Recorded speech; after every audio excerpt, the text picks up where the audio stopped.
Hi hello welcome to Kiran TV news. Pawan Kalyan garu Tirupati ముఖ్యంగా చిత్తూరు జిల్లాలో పర్యటన జరుగుతుంది. దానికి సంబంధించి మనతో పాటు మాట్లాడడానికి, విశ్లేషించడానికి జర్నలిస్ట్ కిరణ్ గారు అందుబాటులో ఉన్నారు. ఆయన అడిగి తెలుసుకుందాం. నమస్తే.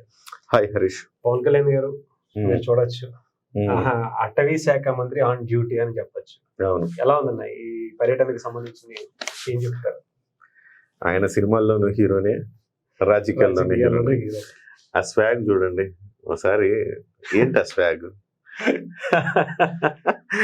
ఆ డ్రెస్సింగ్, ఆ సెన్స్ చూడండి. అటవీ శాఖ మంత్రి ఇప్పటిదాకా ఇంత స్టైలిష్ గా ఉంటాడు ఇంతటి హ్యాండ్సమ్, గ్లామరస్, స్వాగ్, స్టైల్ ఉండే అటవీ శాఖ మంత్రి ఆంధ్రప్రదేశ్ కి ఇప్పటివరకు లేరు, రారు.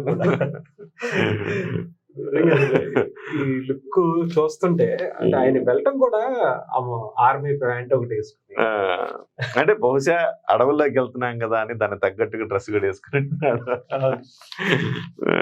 చాలా అంటే చాలా ముచ్చటేస్తుంది ఆయన అట్లా చూస్తూ ఉంటే. అందుకే చెప్పాను అంతే, చాలా ముచ్చటేస్తుంది ఆయన.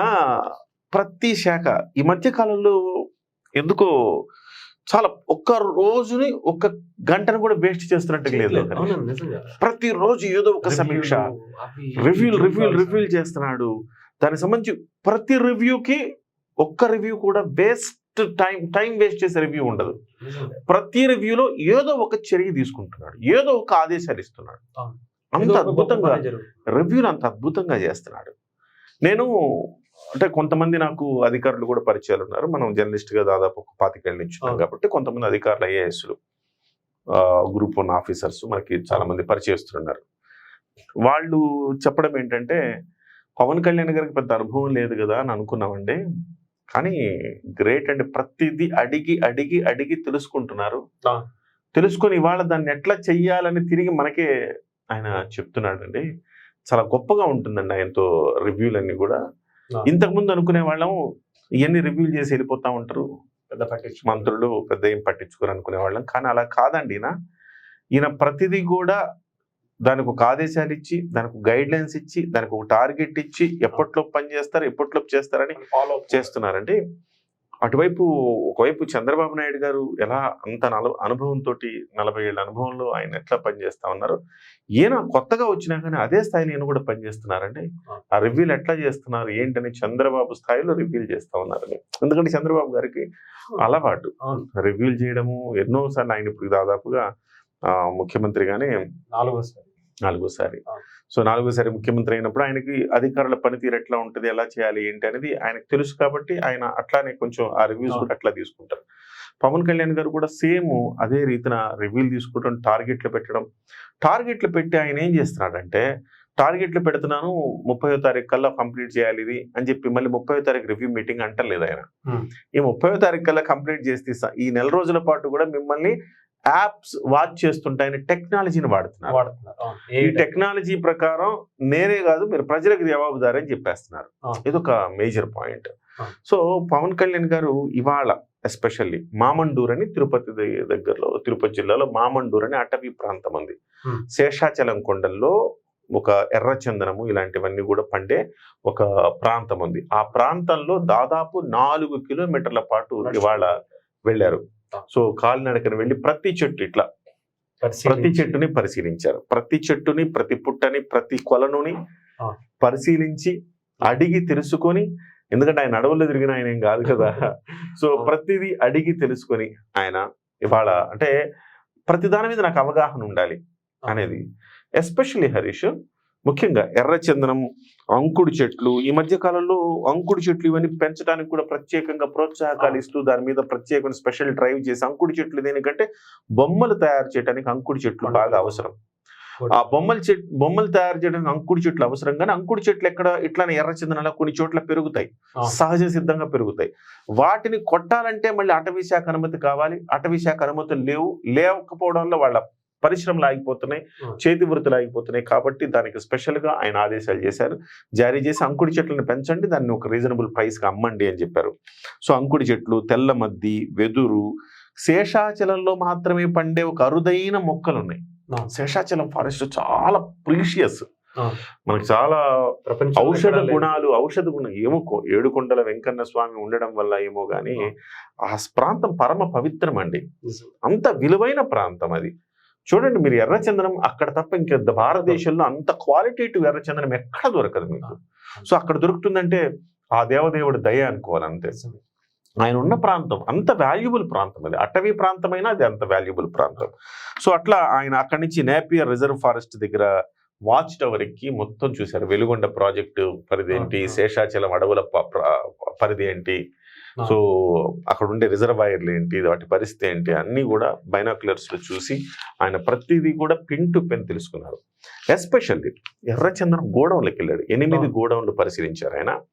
మీకు దొంగని కూడా A grade, B grade, C grade, non grade ఇట్లా ఉంటాయి. ఇట్లా ఉంటే ప్రతి దుంగని ఆయన కొట్టి టచ్ చేస్తే అంటే బ్యూటిఫుల్ గా ఉంది. మనకు కూడా తెలియదు ఈ విషయం. ఆయన వెళ్ళిన తర్వాత ఒక లోహకారక సౌండ్, ఒక లోహాన్ని కొడితే ఎలాంటి సౌండ్ వస్తుంది, మెటాలిక్ సౌండ్.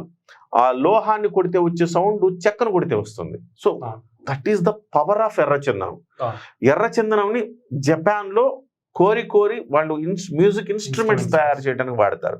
రీజన్ ఏంటంటే ఇవాళ నాకు తెలిసింది మనం ఆ ఎర్రచందనంలో ఎంత పవర్ ఉంది, నాకు కొట్టంగానే టంగాను మోగుతుంది. సో అది ఏ గ్రేడ్, ఎంత మేలిమి గ్రేడ్ అయితే అంత మంచి అంత సౌండ్ కూడా అట్లా మెటాలిక్ సౌండ్ వస్తూ ఉంది. సో వాటన్నింటినీ ఎర్రచందనం చాలా మంది అక్రమంగా తరలించకపోతుంటే వాటన్నింటినీ ప్రభుత్వాలు, గత ప్రభుత్వం నుంచి చాలా అంటే దశాబ్దాల నుంచి జరిగేదే ఇది. చాలా మంది ఏంటంటే చూసి చూడనట్టు వదిలేసేవాళ్ళు, ఏదో నామకే వస్తే అక్కడక్కడ పట్టుకునేవాళ్ళు. ఇప్పుడు అధికారంలో ఉండేవాళ్ళు, అధికారంలో లేని వాళ్ళు ఇద్దరు ఎర్రచందనం దొంగతనం చేసేవాళ్ళు. సో ఎర్రచందనం దొంగతనం అప్పుడప్పుడు ఆ దొంగలు పట్టుబడతాయి అంటే ఎవరు పట్టుబడతాయి? అధికారంలో లేని వాళ్ళ దొంగలు పట్టుబడతాయి. అధికారంలో ఉండేవాళ్లే వాళ్ళ వ్యాపారం బాగా చేసుకుంటూ, వాళ్ళ అక్రమ రవాణా బాగా చేసుకుంటూ అవతల వాడిది పోలీసులకు చెప్పి పట్టిస్తూ ఉంటారు. ఆ రకంగా ఆ దొంగలన్నీ పట్టుకున్నారు. కానీ పవన్ కళ్యాణ్ గారు వచ్చిన తర్వాత ఒక స్పెషల్ డ్రైవ్ చేపట్టాడు. ఆ తర్వాత దానికోసం స్పెషల్ ఆఫీసర్ని వేశారు. వేసి ఎర్రచందనాన్ని ఎట్లా మనం కాపాడుకోవాలి అని చేశారు. ఇవాళ కూడా రివ్యూలో చూడండి, రివ్యూలో ఆయన అడిగిన ఒక ప్రశ్నకు మతిపోయింది అధికారులకి. మైండ్ బ్లాంక్ అయింది అనమాట అధికారులకి.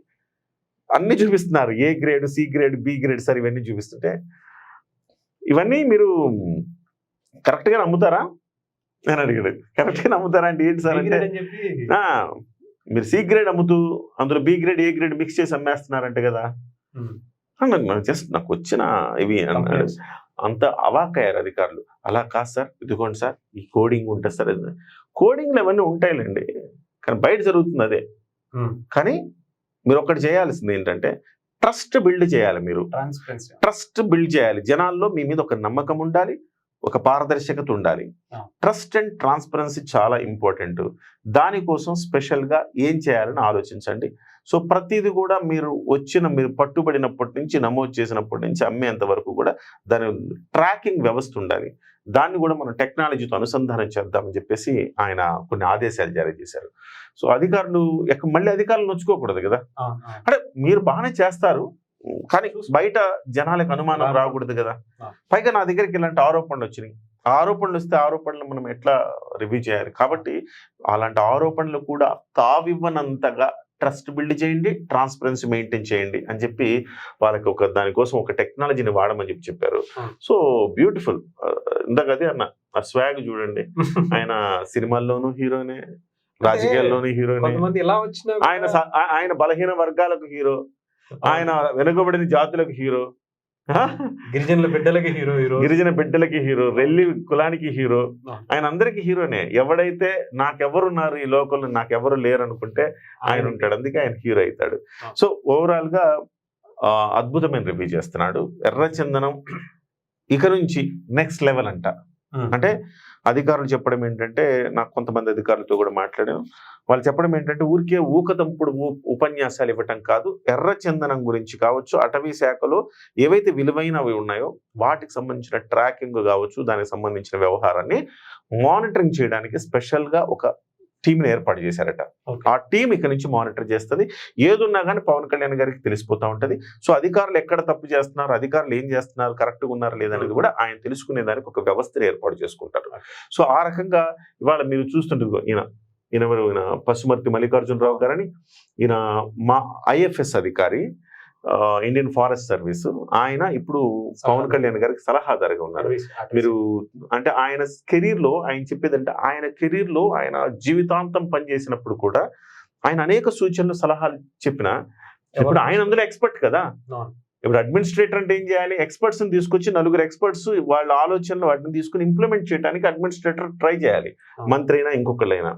సో ఆయన చెప్పడం ఏంటంటే ఆయన కెరీర్ అంతా కూడా ఆశాంతం చూస్తే చాలా సలహాలు, చాలా ఆలోచనలు. ఈయన మల్లికార్జునరావు గారు చాలా సలహాలు, చాలా ఆయన ఆంధ్రప్రదేశ్ ఫారెస్ట్ డిపార్ట్మెంట్ హెడ్ గా పనిచేశారు. చీఫ్ కన్జర్వేటర్ ఆఫ్ ఫారెస్ట్స్ అన్నమాట, చీఫ్ ప్రిన్సిపల్ కన్జర్వేటర్ గా పనిచేశారు. అంటే అటవీ శాఖ మొత్తానికి అధిపతిగా పనిచేశారు ఆంధ్రప్రదేశ్కి.